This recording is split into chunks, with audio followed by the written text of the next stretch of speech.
Dios les bendiga. Vamos a hacer una oración, por favor.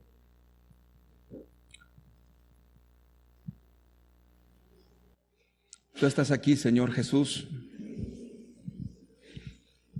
como siempre, para bendecirnos, para exhortarnos, para reprendernos también, Señor, cuando fuere necesario. Tu palabra, Dios, es suficiente. Que tu palabra pastoree nuestras vidas, las guíe, Señor. En el camino de tus mandamientos encontramos la vida eterna, Señor.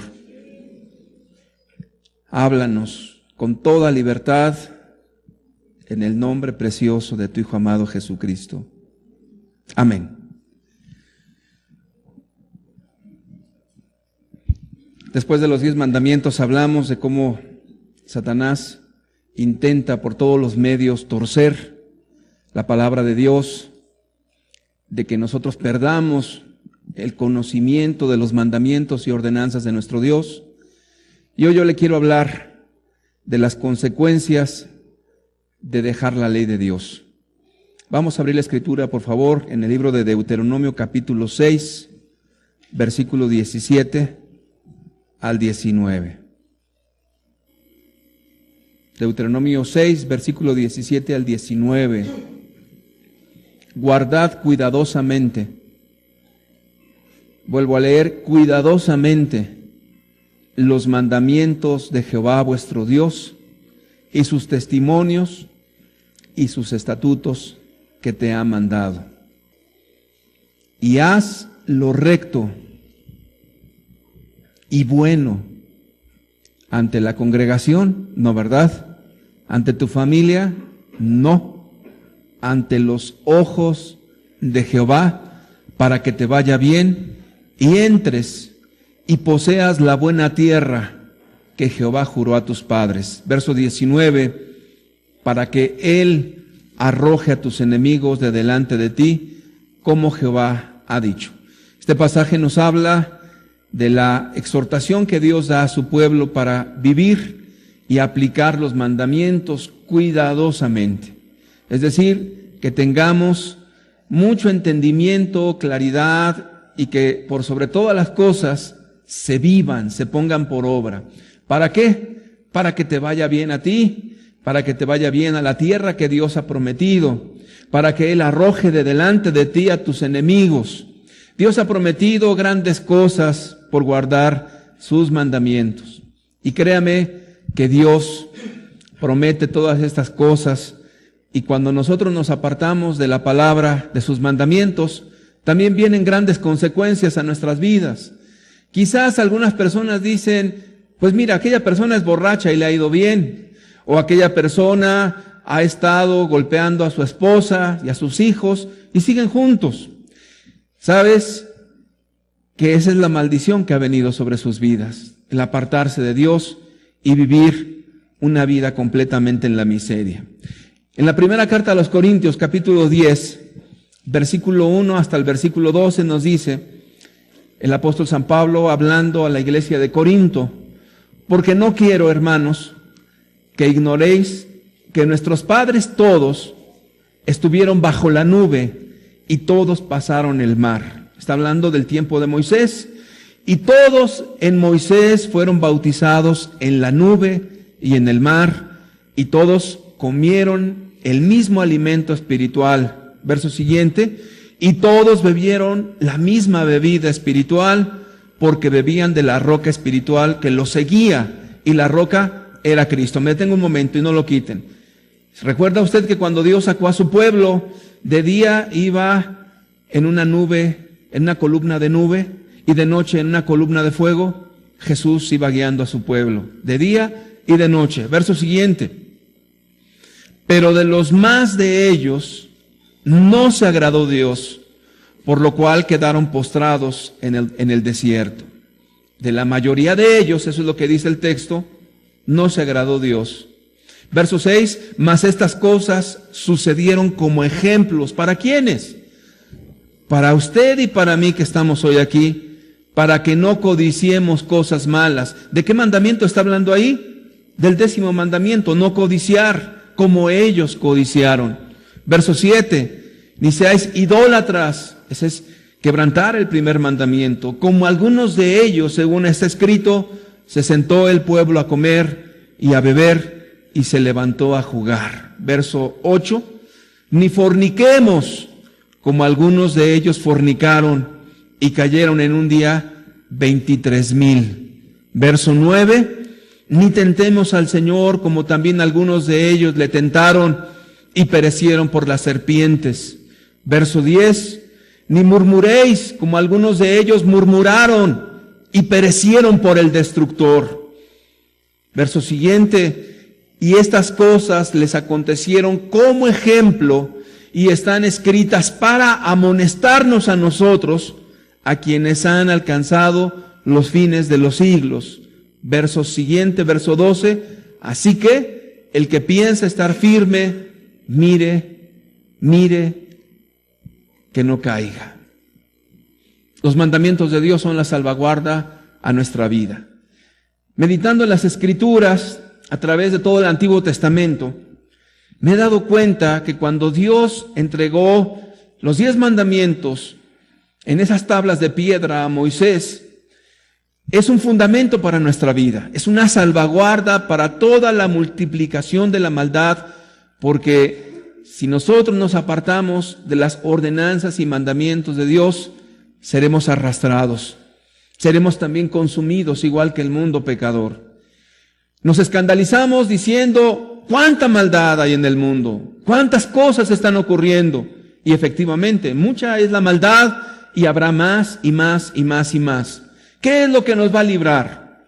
El mundo no va a cambiar. Ni siquiera pensemos que en algún momento el mundo va a transformarse y por algo sobrenatural va a cambiar. Olvídate de eso, el mundo no va a cambiar. El mundo va a ser peor cada vez. Pero la bendición de Dios está para ti, para mí y para todo aquel que Dios llame y quiera poner por obra los mandamientos y ordenanzas de Dios. Esa es nuestra salvaguarda. Y comienza en todo el Antiguo Testamento, desde que los saca de Egipto, a probarlos en esos mandamientos. Y cuando se hacen un becerro de oro, quebrantaron el primero, y cuando codician, quebrantaron el 10º. Y entonces, por cada uno de esos mandamientos que quebrantaron la generación antigua, inmediatamente Dios traía destrucción. Inmediatamente ellos vivían las consecuencias de apartarse de la ley moral de Dios. ¿Y sabes qué? Ese principio es eterno, no cambia. Si tú te apartas del mandamiento de Dios y comienzas a codiciar, o comienzas a mentir, o comienzas a hacer aquellas cosas que van contrarias a los principios de Dios, también tú serás arrastrado por esa ola de inmoralidad. Es un principio, recuerda, ese no lo vamos a quitar, nadie lo podrá quitar, nadie podrá decir, yo voy a vivir quebrantando los mandamientos de Dios y no va a pasar nada. Estás en un grave error.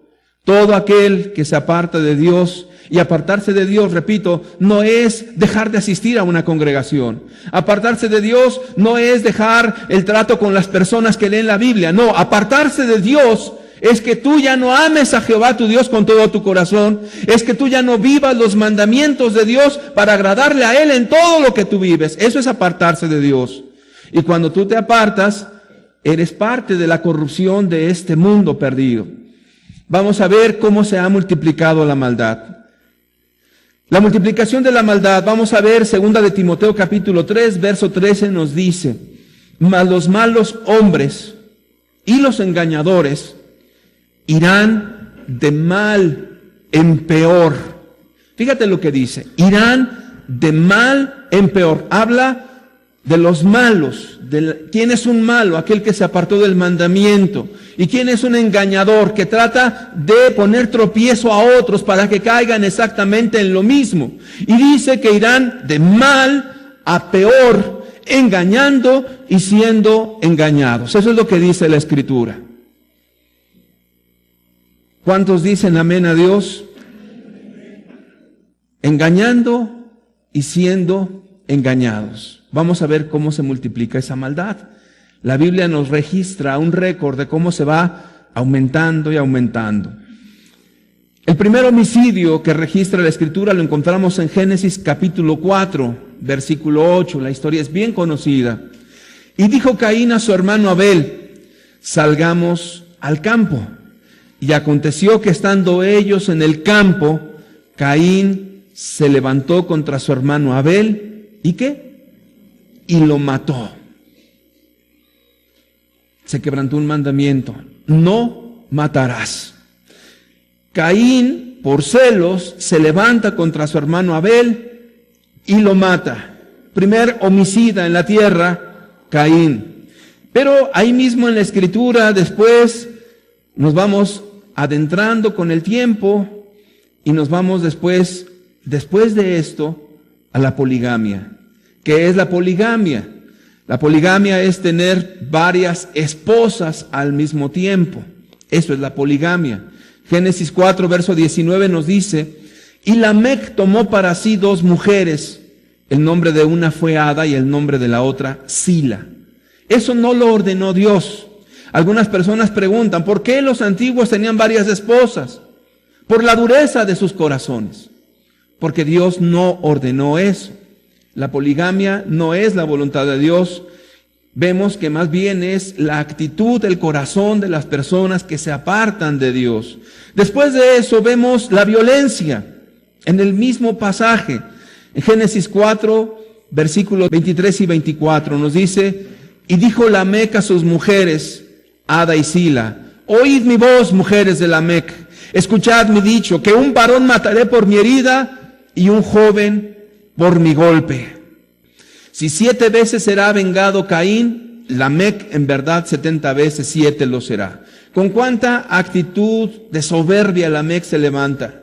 Recuerda usted que Dios castigó a Caín, pero se levanta este hombre: si él mató a su hermano, yo por un golpe seré capaz de matar a cualquier persona. Se comienza a hablar de violencia como hablar de cualquier cosa. ¿Te suena algo parecido de lo que la gente ve y escucha en las películas, en la cuestión de la televisión y lo que ve en el mundo en derredor? Violencia, violencia, violencia, violencia. ¿Cuáles son las consecuencias? Vamos a ver Génesis capítulo 6, versículos 5 al 8. Fíjate lo que dice aquí la Escritura.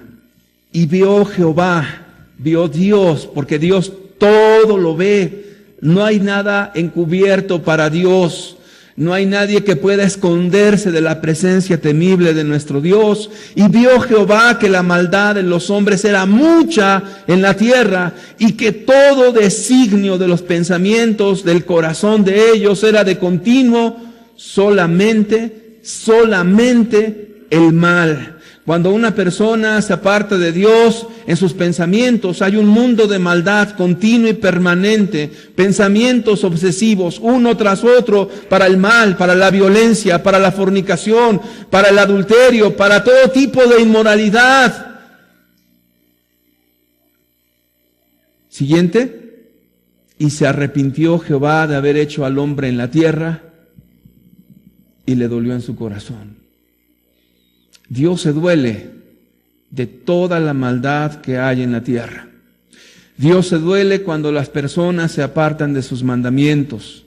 Dios se duele cuando la gente se levanta a matar, a violar, cuando las personas comienzan a aborrecerse. Dios se duele en su corazón cuando las familias se desintegran. Dios le duele su corazón cuando los hombres se levantan con violencia contra los niños, y le dolió en su corazón. Verso siguiente. Y dijo Jehová: raeré de sobre la faz de la tierra a los hombres que he creado, desde el hombre hasta la bestia y hasta el reptil y las aves del cielo, pues me arrepiento de haberlos hecho. Y el versículo 8 nos da una esperanza.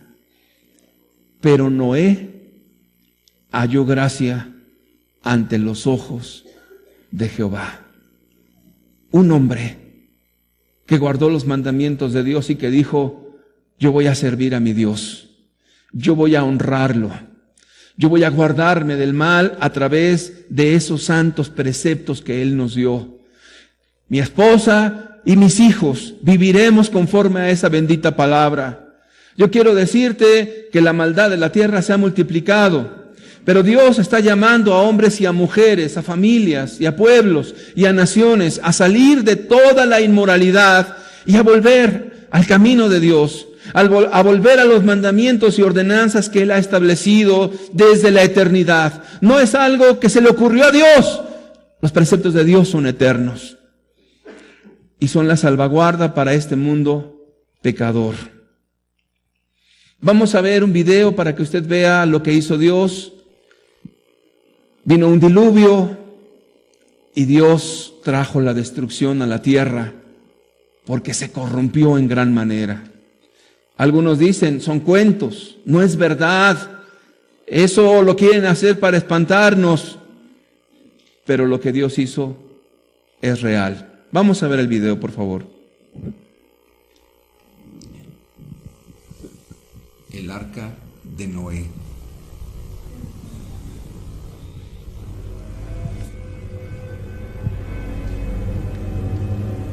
Antes de la gran inundación, el mundo se llenó de gente malvada, tanto que el Señor decidió destruir la faz de la tierra. Dijo pues Dios a Noé: he decidido el fin de todo ser, porque la tierra se llenó de violencia. He aquí, yo los destruiré con la tierra. Génesis 6, versículo 13. El Señor escogió a Noé, un hombre de Dios, para construir el arca, el cual los justos se salvarían junto con algunos de los animales. Noé predicó la conversión a través del arrepentimiento por 120 años, pero solo 8 personas guardaron su corazón para Dios y entraron en el arca. La lluvia vino y la gente buscó un lugar seguro en donde refugiarse, pero el ángel de Jehová había cerrado la puerta del arca y no podía ser abierta. La libertad condicional se terminó, era notable. Muerte y destrucción corrieron la tierra, los pensamientos de los hombres fueron continuamente malos. Dios extendió una invitación, pero no fue aceptada. Este fue el juicio de Dios.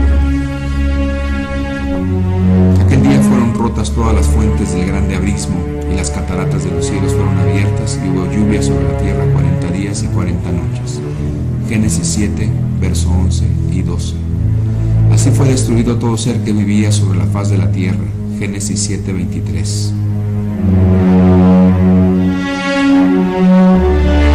Dios salvó a su pueblo a través del diluvio, pero pasaron casi un año en el arca esperando que la inundación se diera y comenzara una nueva vida.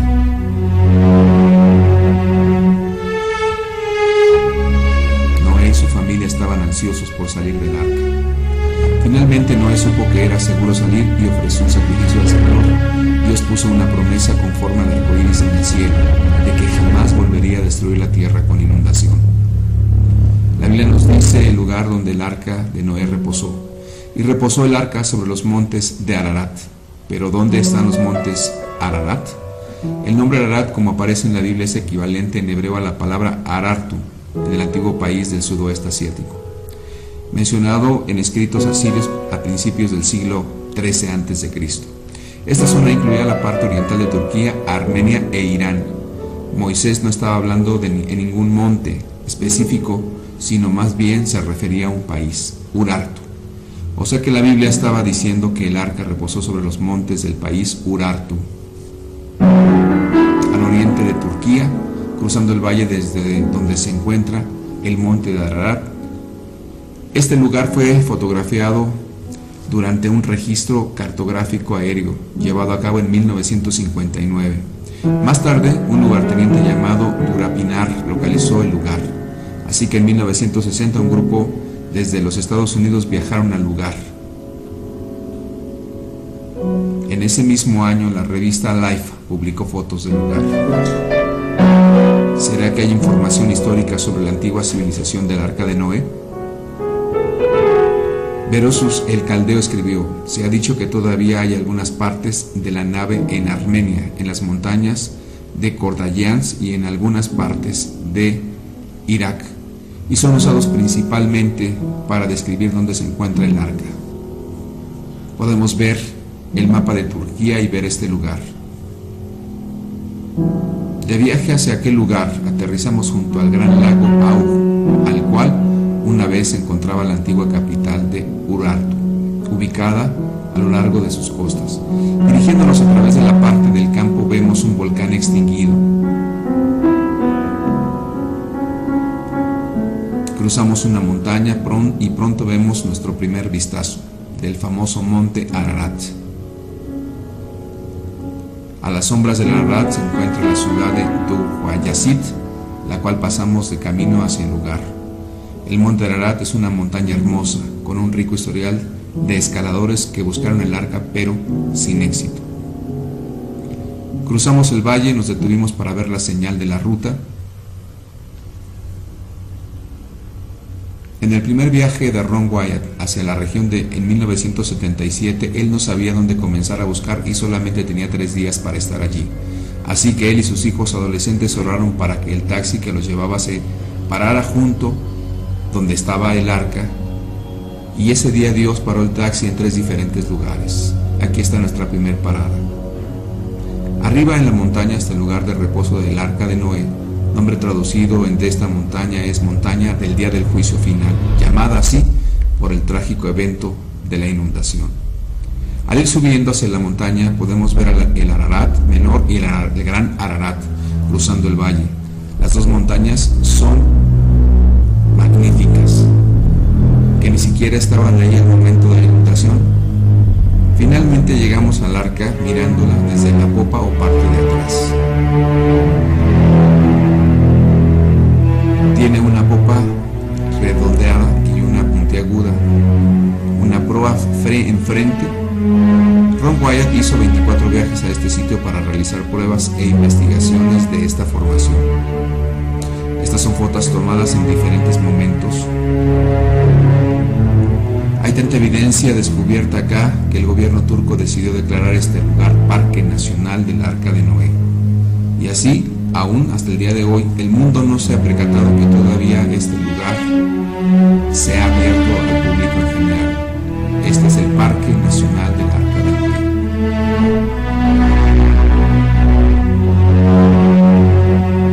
Usando un Google Earth podemos hacer zoom para acercarnos al lugar con una imagen satelital y también ver el complejo para visitantes que construyó el gobierno.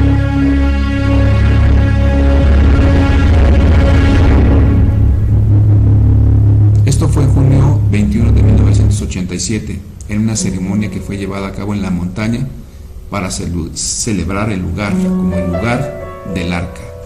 Dignatarios de todo el país se juntaron para partir el pan y celebrar este maravilloso descubrimiento. El gobernador, oficiales, militares y otros oficiales clave fueron participantes de la celebración del descubrimiento. Ron Wyatt fue un invitado especial debido a su extensivo trabajo cumplido en este lugar.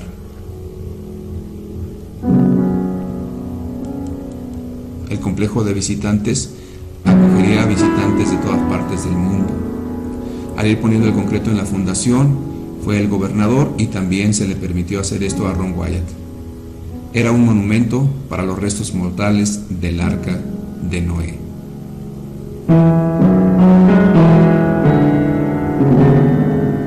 El Arca de Noé.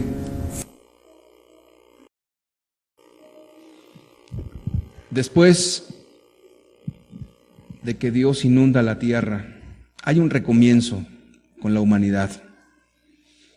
Pero otra vez las personas se apartan de la ley de Dios y comienzan otra vez a quebrantar los mandamientos y las ordenanzas de Dios.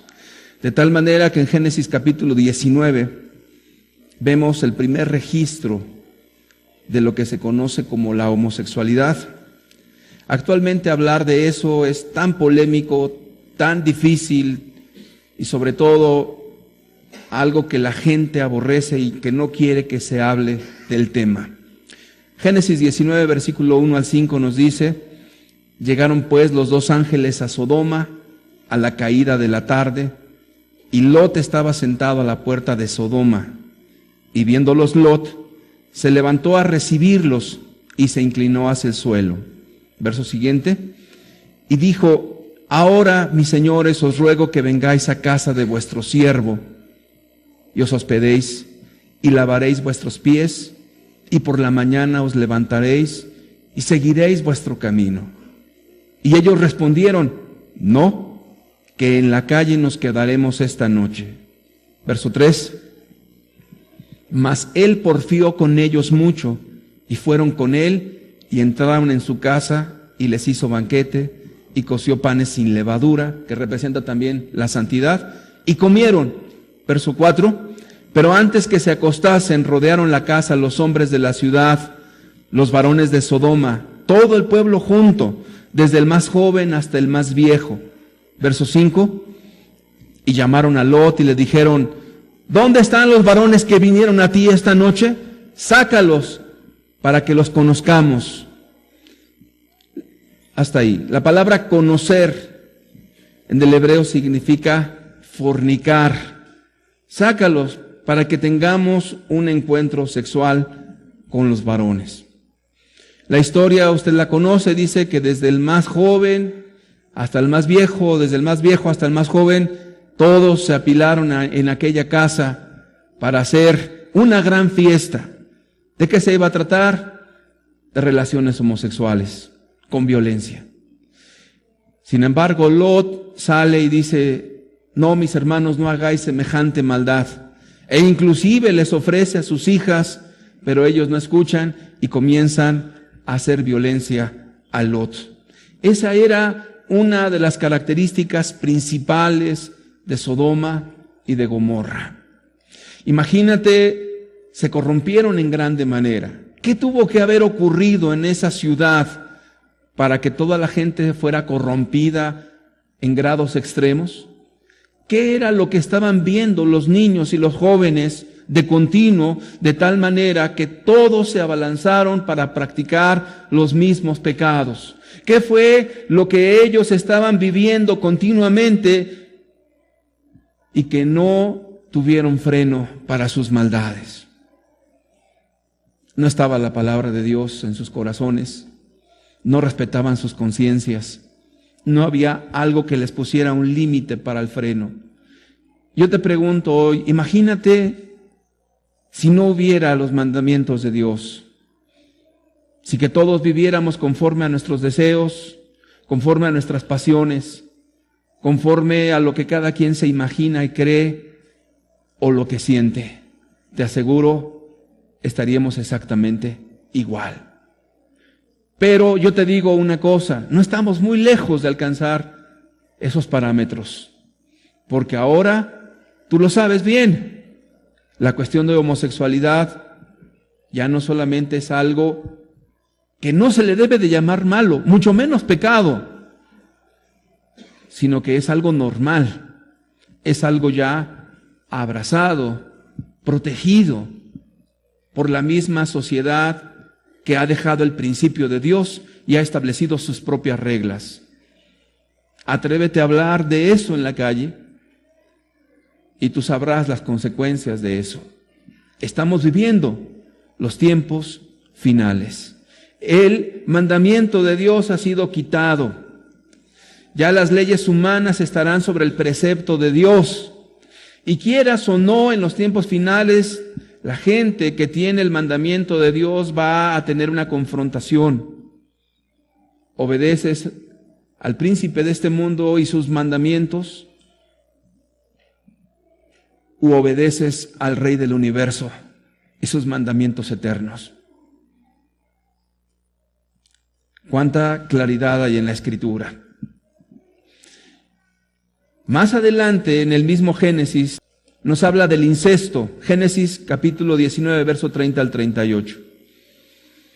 Pero Lot subió de Zoar, después de que Dios ejecutó su juicio en el monte, y sus 2 hijas con él, porque tuvo miedo de quedarse en Zoar, y habitó en una cueva, él y sus 2 hijas. Verso siguiente. Entonces la mayor dijo a la menor: nuestro padre es viejo, y no queda varón en la tierra que entre a nosotras, conforme a la costumbre de toda la tierra. Ven, demos a beber vino a nuestro padre, y durmamos con él, y conservaremos de nuestro padre descendencia. Verso 33. Y dieron a beber vino a su padre aquella noche, y entró la mayor y durmió con su padre, mas él no sintió cuando se acostó ella, ni cuando se levantó. Verso 34. El día siguiente dijo la mayor a la menor: he aquí, yo dormí la noche pasada con mi padre. Démosle a beber vino también esta noche, y entra y duermo con él, para que conservemos de nuestro padre descendencia. Verso siguiente. Y dieron a beber vino a su padre también aquella noche, y se levantó la menor y durmió con él, pero él no echó de ver cuando se acostó ella ni cuando se levantó. Verso 36. Y las dos hijas de Lot concibieron de su padre, y dio a luz la mayor un hijo, y llamó su nombre Moab, el cual es el padre de los moabitas hasta el día de hoy, o hasta hoy. Es un pueblo enemigo de Dios. Verso siguiente. Y la menor también dio a luz un hijo, y llamó su nombre Ben-Amí, el cual es padre de los amonitas hasta hoy. Para poder comprender un poquito esto, necesitamos primeramente pensar de dónde habrán sacado ellas estas ideas. La palabra incesto o las relaciones incestuosas es cuando un padre tiene relación sexual con una de sus hijas o con sus hijas. Es una relación incestuosa. Ahora, si usted cree que estas cosas ocurrían hace muchos años, en un contexto completamente antiguo, estamos equivocados. Las relaciones incestuosas son práctica común de muchas personas. Algunas son evidentes por las cuestiones de embarazos y otras son ocultas por la misma familia. Pero esas prácticas, estas muchachas las obtuvieron de un lugar. Vivían en Sodoma.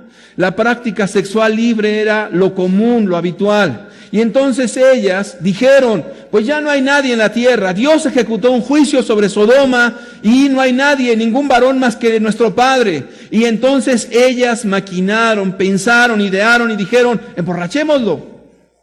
Y entonces tuvieron relación sexual con su padre, y de ahí nacen dos pueblos: los moabitas y los amonitas, pueblo enemigo del pueblo de Dios. Pecado, relaciones incestuosas. ¿Dónde se estaba dando eso? En la familia de Lot, un hombre piadoso, un hombre de Dios. Si tú crees que porque vas a una iglesia escaparás del juicio de Dios sin guardar el mandamiento del Señor, estás en un error. La familia de Lot no fue librada. ¿Pero por qué no fue librada la familia de Lot? Porque el mandamiento de nuestro Dios ya no estaba en su corazón. El que está firme, mire que no caiga. Y si tú estás en una familia donde se lee la Escritura, dale gracias a Dios. Pero no es solamente leerla, es poner por obra cuidadosamente lo que Dios nos ha enseñado. Y cuando nosotros nos apartamos de ese principio, inmediatamente viene la tragedia. Cuán importante es guardar el mandamiento. ¿Cuántas familias están sufriendo ahorita los estragos de una familia donde se está desmoronando, donde se está desintegrando, donde los hijos están en la droga, en el alcoholismo, en la rebelión contra sus padres, donde están en el libertinaje sexual, donde están completamente amarrados a las cuestiones sexuales por el internet, porque se apartaron del mandamiento de Dios? Y entonces dicen: no, las cosas están muy mal allá afuera en el mundo. Las cosas están muy mal donde ya no está el mandamiento de Dios. Qué terrible. Después del incesto vemos otro pecado, que es la idolatría. Génesis 31, verso 30 al 35. Aquí es cuando Jacob se va de su suegro Labán. Ya que te ibas, porque tenías deseo de la casa de tu padre, está hablando Labán, ¿por qué hurtaste mis dioses? Verso siguiente.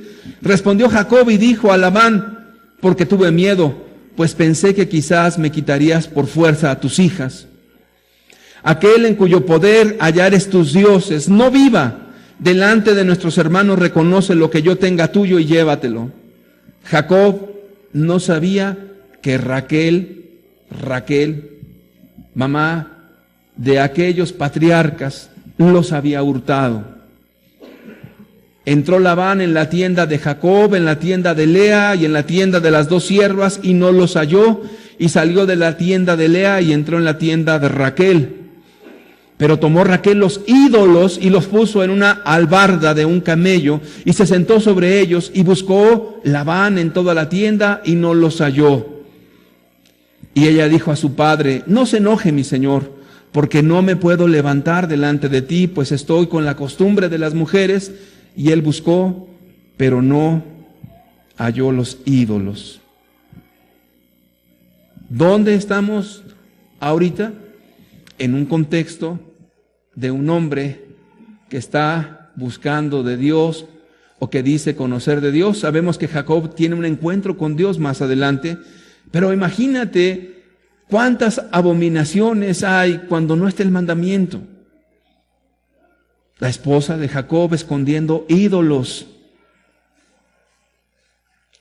Y toda aquella persona que no ama a Dios tiene muchos ídolos en su corazón. Toda aquella persona que Dios no es el primer lugar en su vida, su ídolo será el matrimonio, será la persona, será el trabajo, será el dinero, porque Dios ve los ídolos que hay en el corazón de las personas. La maldad sigue multiplicándose y vemos una violación. Génesis 34, verso 1 y 2. Salió Dina, la hija de Lea, la cual esta había dado a luz a Jacob, a ver las hijas del país. Salió a dar una vuelta por ahí. Y la vio Siquem, hijo de Hamor Hebeo, príncipe de aquella tierra, y la tomó, y se acostó con ella, y la deshonró. Es decir, la forzó, la violó. ¿Te parecen escenas conocidas de las que estamos viviendo hoy en día? La joven simple y sencillamente salió a ver a las mujeres o a dar un paseo ahí donde vivían, y de repente un hombre la codició y la violó, así de sencillo. ¿Verdad que no es muy lejano a lo que nosotros oímos en las noticias?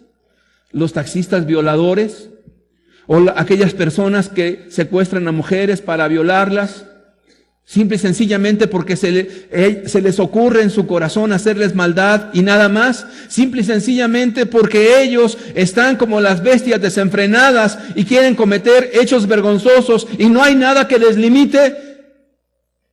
Es parte de la naturaleza humana cuando no se refrena con los mandamientos y ordenanzas de Dios. Una violación. Y después de eso viene una venganza. Génesis 34, verso 25 al 31. Se levantan sus hermanos de ella, pero sucedió que al tercer día, cuando sentían ellos el mayor dolor, dos de los hijos de Jacob, Simeón y Leví, hermanos de Dina, tomaron cada uno su espada y vinieron contra la ciudad que estaba desprevenida y mataron a todo varón.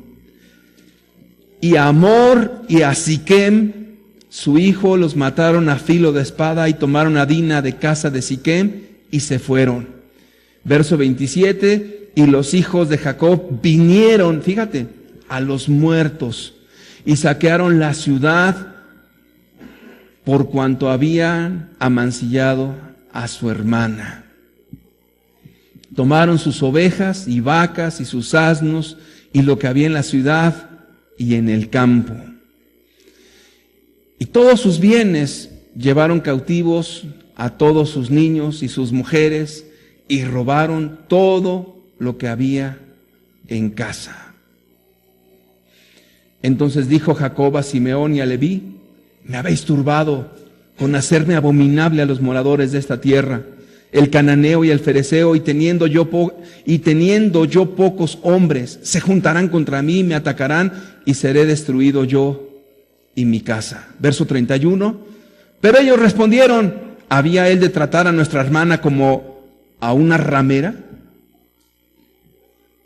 Quiere decir que también la prostitución existía. Entonces vemos algo interesante. cuando no hay ley, hagamos justicia por nuestra propia mano. Querido amigo, ¿te has dado cuenta que en nuestro país ya hay linchamientos públicos tan asquerosos y tan viles, donde toman a los supuestos delincuentes y entonces la gente comienza a hacer justicia por su propia mano y a golpear y a matar a las personas y a hacer justicia con sus propios recursos?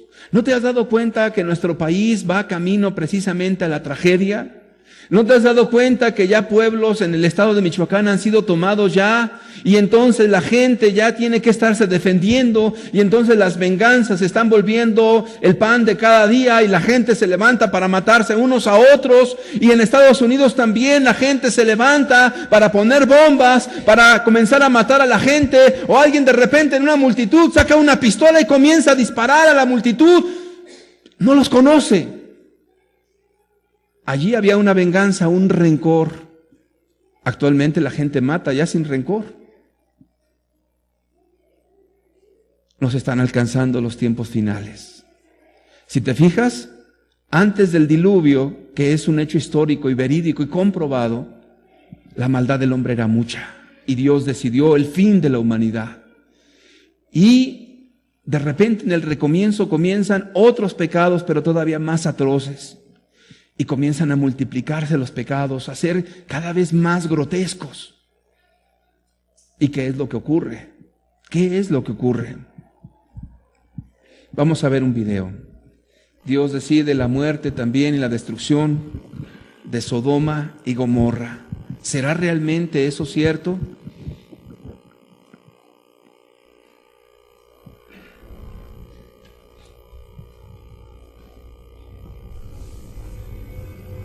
Al observar a través del extremo sur del Mar Muerto, podemos ver la península en forma de L llamada Lisán, que se encuentra en Jordania. Aparentemente la ciudad de Gomorra se extendió hasta esta península en los tiempos de Lot. Uno puede encontrar las mismas formaciones en esta zona. Formaciones calcinadas pueden verse también, incluidos los muros de 90 grados. También podemos ver pedazos de yeso esparcidos por el suelo, como este que está aquí.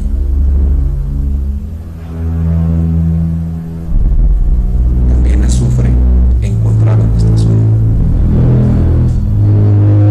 Increíblemente, una iglesia de la era bizantina fue construida aquí, como le indica un cartel en un costal. Construida aquí porque era bien sabido de su significado bíblico.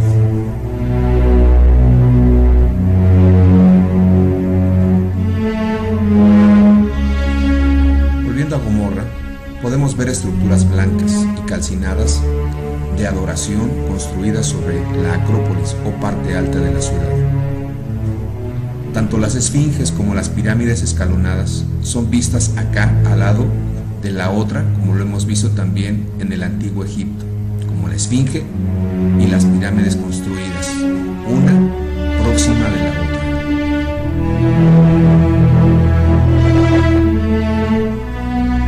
Mientras inspeccionábamos Gomorra, otros visitantes llegaron para ver las formaciones inusuales. La esfinge está hecha de material blanco, que es más blanco que el entorno. Quizás fue construida de componentes más caros y dedicada a sus dioses paganos. Las esfinges representaban al dios que protegía de la guerra y aún así fue consumida por las llamas. Es de aproximadamente unos 9 metros de largo y es bastante impresionante tanto en su forma como en su tamaño.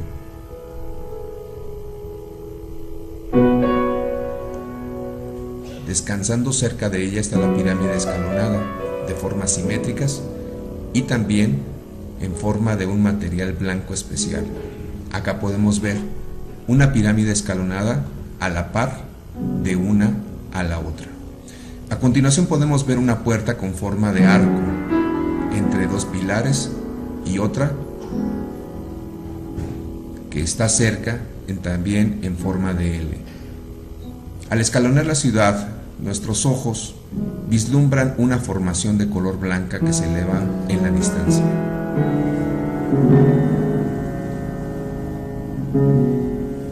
Al acercarnos a la formación podemos ver que tiene formas de pirámide escalonada.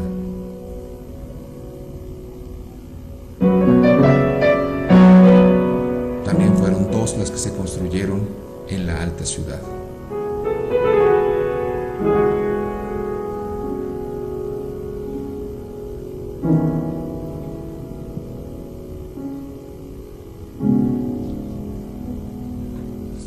Estando junto a una de las pirámides escalonadas, nuestro equipo encontró especímenes perfectos de azufre derretidos en derredor, donde el líquido del azufre ardiente se enfrió formando una caparazón cristalina dura alrededor del azufre sin quemar.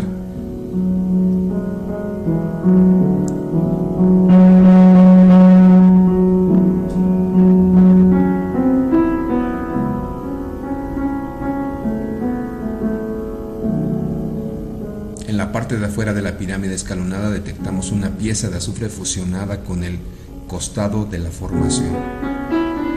Usando un cuchillo fue abierta, exponiendo el azufre puro dentro de ella.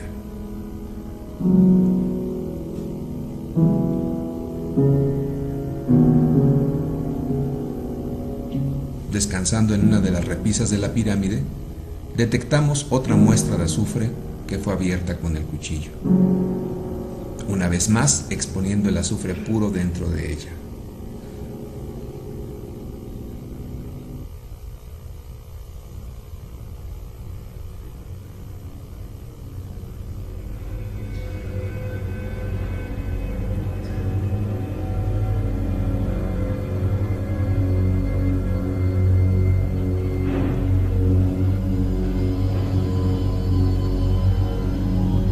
La evidencia más impresionante fue este fragmento de hueso cremado que quedó de alguna persona de Gomorra.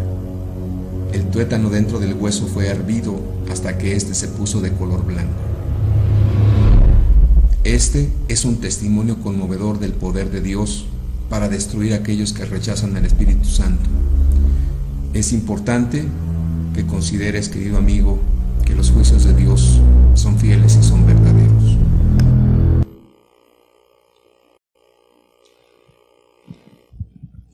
Sodoma es un lugar real,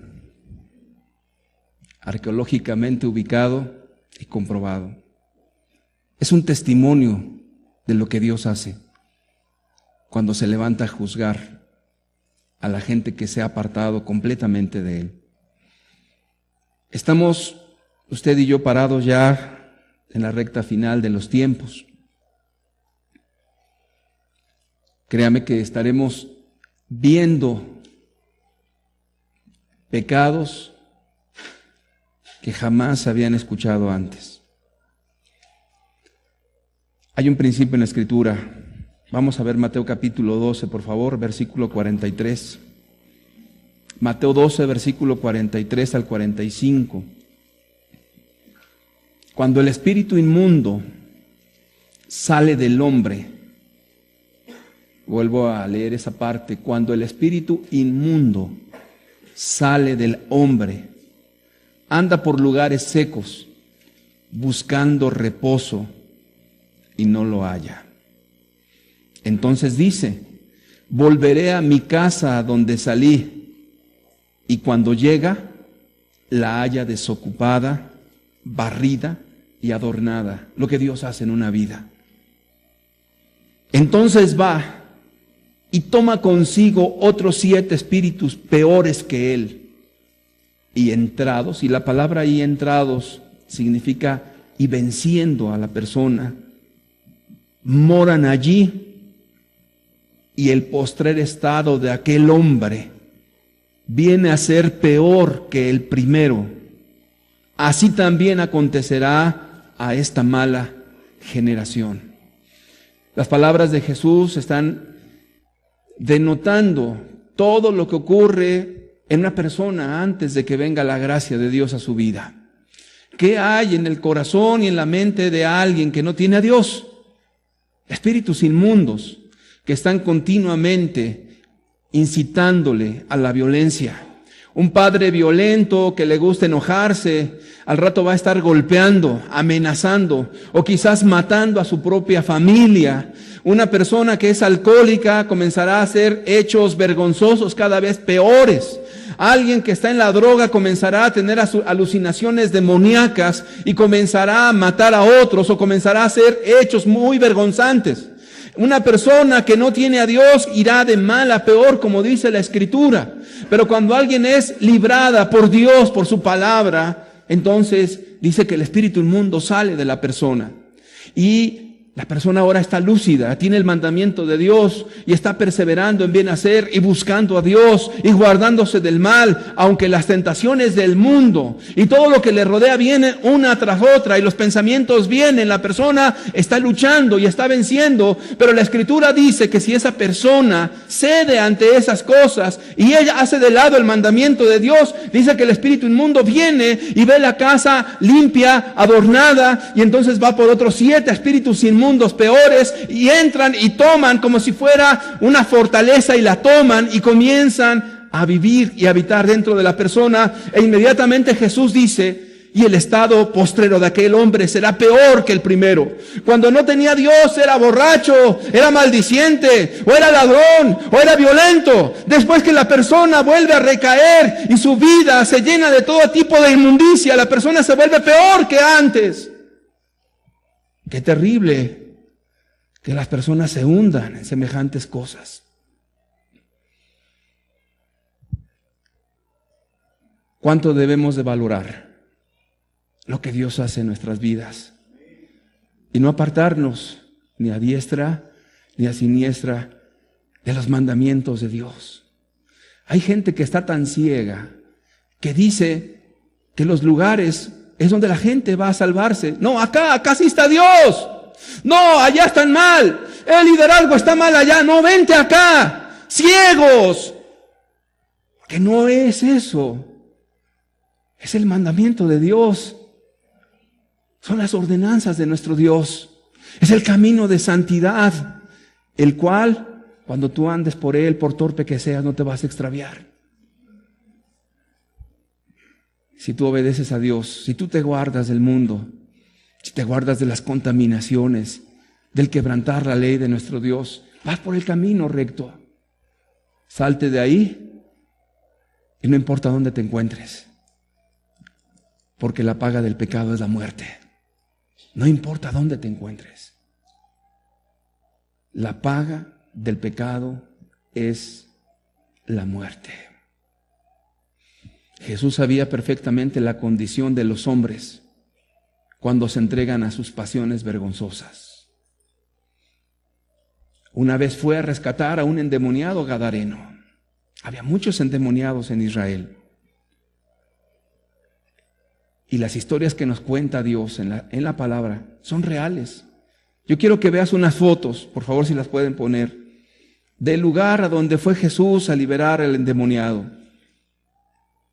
Si pueden, por favor, poner las fotos. Esta fotografía es por donde cayeron los cerdos. Es un lugar real. Tú puedes ir ahí al mar de Genesaret, en Israel, e ir a ese lugar. Y cuando tú empiezas a leer el relato de la Biblia y dice que por un despeñadero, por allí donde tú estás viendo actualmente, en esa foto, por ahí cayeron los cerdos. Y se despeñaron, dice la palabra. La siguiente foto. Así es la región de Decápolis. Se le llama Decápolis porque había una confederación de 10 ciudades. Gadara era una ciudad. Se le llama el endemoniado gadareno porque era de la ciudad de Gadara. Y andaba en los sepulcros. ¿En qué sepulcros? Hay una foto de los sepulcros. Ahí están. Es una foto real del lugar. Ahí andaba ese endemoniado gadareno desnudo. Y nadie le podía atar, dice la Escritura. Los mismos demonios habían hecho su morada en él. Y ese hombre no tenía esperanza. Vamos a ver el video de cómo Jesús liberó a ese endemoniado. Jesús dijo: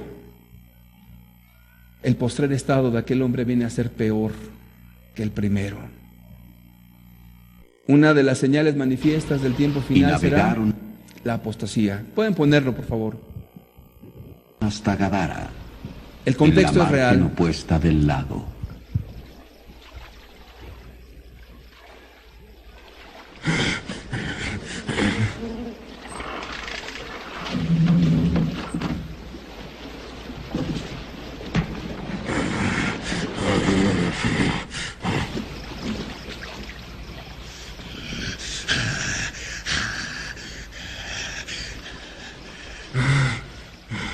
Jesús, Hijo del Altísimo,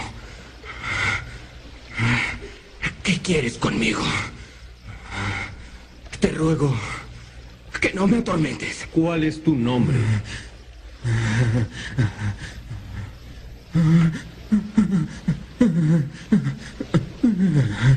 Legión. Señor, te lo rogamos. No nos mandes al abismo. Déjanos entrar en la manada de los cerdos.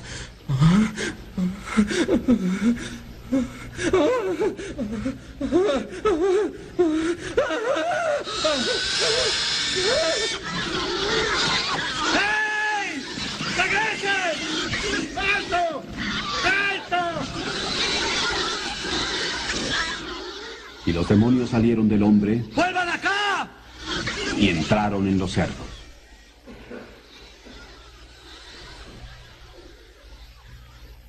¡Aléjate de aquí!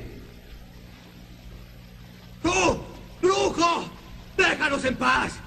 ¡Aléjate de este lugar! ¡Aléjate! ¡Aléjate! Te seguiré a donde tú vayas. Déjame ir contigo. Vuelve a tu casa y cuenta lo que Dios ha hecho por ti. ¿Se imagina lo que sería si ese hombre vuelve atrás? Su postrer estado sería peor.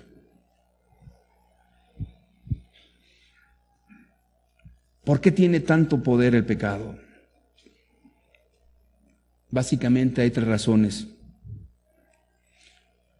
Primeramente, el pecado tiene tanto poder porque apela a las pasiones. En el libro de Santiago capítulo 1, versículo 12 al 15 nos dice: bienaventurado el varón que soporta la tentación. La palabra soportar significa alguien que está refrenando sus emociones, sus pasiones bajas, sus instintos. Bienaventurado el varón que soporta la tentación, porque cuando haya resistido la prueba, recibirá la corona de vida que Dios ha prometido a los que le aman. Verso siguiente: cuando alguno es tentado, no diga que es tentado de parte de Dios, porque Dios no puede ser tentado por el mal, ni Él tienta a nadie. Verso 14: sino que cada uno es tentado cuando de su propia concupiscencia o deseos o pasiones, es lo mismo, es atraído y seducido. Me detengo aquí. Cada uno de nosotros tenemos el potencial para pecar. Y eso hasta que te mueras, hasta que estés en la gloria con Cristo. Es importante que sepas eso. ¿Por qué? Porque la vida cristiana es una lucha diaria. San Pablo decía: cada día muero. ¿A qué muero? A mis deseos, a mis pasiones.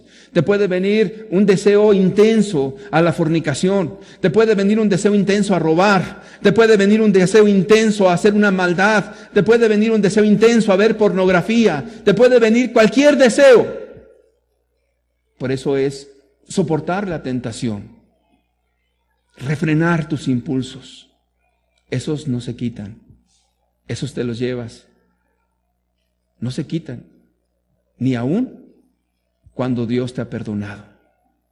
Es muy importante, porque si no, no serías tentado. Entonces la vida cristiana es cuesta arriba. Hay que esforzarse todos los días de la vida. Pero Jesús dijo: aquí yo estoy con vosotros todos los días hasta el fin del mundo. Y la vida sin Dios es hacia abajo. No solamente dejas ir lo que tú sientes, tus deseos, tus pasiones, tus malos pensamientos, tus iras, tus frustraciones. Es hacia abajo. Y es muy sencillo. Siguiente versículo, por favor. Entonces la concupiscencia, el deseo, la pasión, como le quieras llamar, después que ha concebido, da a luz el pecado. Y el pecado, siendo consumado, da a luz la muerte. Porque la paga del pecado es muerte. Cuando una persona cae en pecado, hay una separación de esa persona con Dios. Es una ley inevitable. Nada de que pecas y te vas al cielo, es una mentira. Es una ley inevitable. Por eso el pecado o la violación de los mandamientos de Dios es tan común, porque apela al deseo, porque apela a las pasiones. Es muy fácil no refrenar la ira, enojarme, gritar, correr, maldecir e irme. Es muy fácil, eso lo puede hacer cualquiera.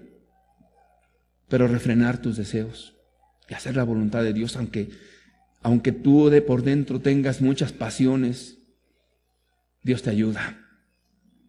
Dios te ayuda.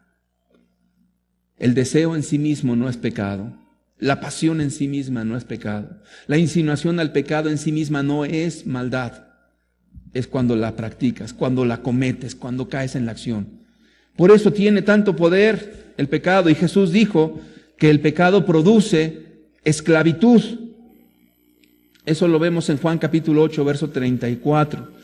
Jesús les respondió: de cierto os digo que todo aquel que hace pecado, esclavo es del pecado. Jesús dice que el pecado produce una esclavitud, donde la persona quiere salir, pero no puede. Intenta, pero vuelve a caer en lo mismo. El alcohólico procura con todas sus fuerzas, ya no más, pero otra vez el deseo le domina y vuelve otra vez a esclavizarse a lo mismo. Son ciclos periódicos de esclavitud donde la persona entra en remordimientos, pero vuelve a caer y otra vez dice sí, pero otra vez vuelve a caer. Hay esclavitud.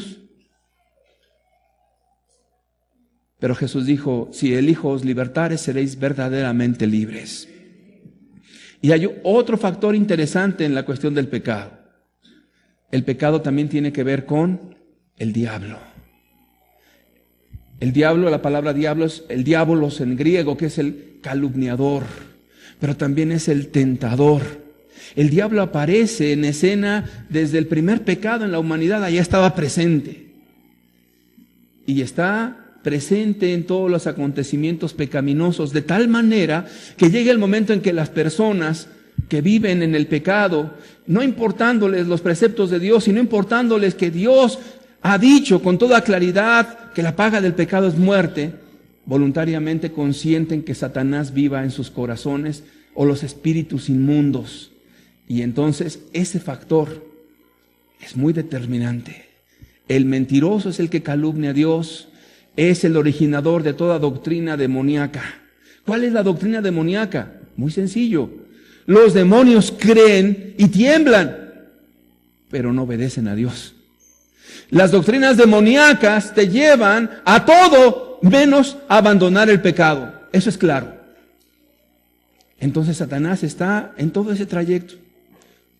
3 aspectos muy importantes: tus pasiones, tus deseos, tus anhelos, tus deseos o tus instintos pasionales. Y no solamente en la cuestión de tus deseos, eso produce esclavitud y Satanás. Por eso la recurrencia en el quebrantamiento de los mandamientos de Dios es tan fuerte que el mundo entero, dice la Escritura, está bajo el maligno. Pero ¿cuál es la promesa? ¿Cuál es la promesa? En el libro de Ezequiel, la Escritura nos dice, Ezequiel capítulo 11, versículo 19 al 21. Leamos con mucha atención. Es la promesa de Dios. Y les daré un corazón y un espíritu nuevo pondré dentro de ellos. Y quitaré el corazón de piedra de en medio de su carne. Y les daré un corazón de carne para que anden en mis ordenanzas y guarden mis decretos y los cumplan y me sean por pueblo y yo sea a ellos por Dios. Bendito sea su nombre.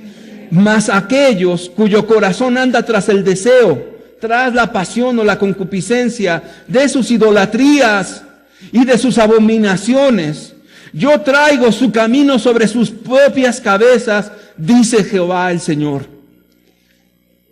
Es decir, que quien nos da el poder para vencer se llama Jesucristo.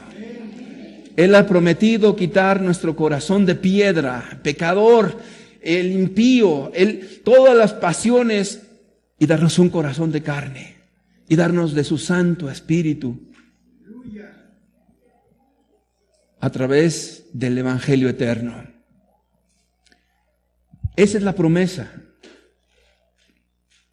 Pero la realidad que estamos viviendo es esta hasta el final de los tiempos. Apocalipsis 9, versículo 20 y 21 nos dice: estamos aquí en Apocalipsis en los tiempos de los juicios, la caída de los juicios de Dios. ¿Qué es un juicio para las personas que vienen por primera vez? Le decimos juicio a los castigos de Dios para enderezar la humanidad torcida. Apocalipsis 9, verso 20 y 21 nos dice: y los otros hombres que no fueron muertos con estas plagas, fíjate lo que dice ahí, ni aún así se arrepintieron de las obras de sus manos, ni dejaron de adorar a los demonios y a las imágenes de oro, de plata, de bronce, de piedra y de madera, las cuales no pueden ver, ni oír, ni andar. Y no se arrepintieron de sus homicidios, ni de sus hechicerías, ni de su fornicación, ni de sus hurtos. Así va a ser la generación final. No se van a arrepentir, aún en medio de los juicios. Termino. Apocalipsis 22, 11. El que es injusto, sea injusto todavía. Eso lo está diciendo Jesús. El que es inmundo, sea inmundo todavía. Y el que es justo, practique la justicia todavía. Y el que es santo, santifíquese todavía. Jesús viene pronto. Yo le quiero pedir que cierre sus ojos.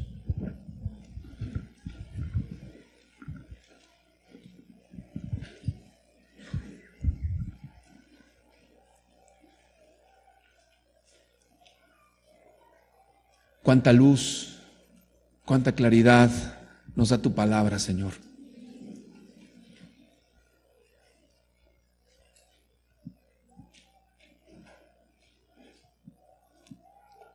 Ayúdanos para guardar tu palabra, para amarte a ti por sobre todas las cosas, Dios, para que en la ley de Jehová esté nuestra delicia, para que en tu ley meditemos de día y de noche, para que seamos librados de todas las plagas que vienen a este mundo. Porque los demonios se han soltado sobre la tierra, Señor, y los hombres cometen hechos vergonzantes, muy vergonzosos. Nos han alcanzado los tiempos finales, Dios. Y estas cosas las dejaste escritas para nosotros, para que no caigamos en semejante ejemplo de desobediencia.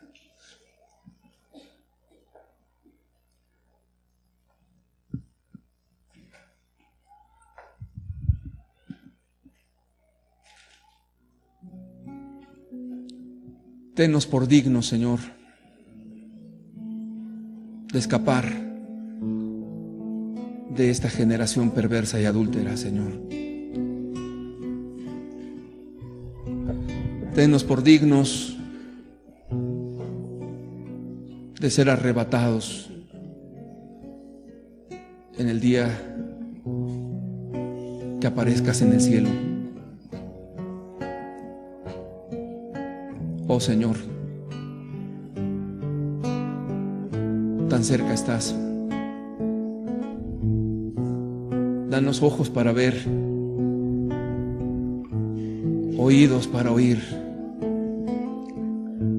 y un corazón para volvernos a ti, Señor.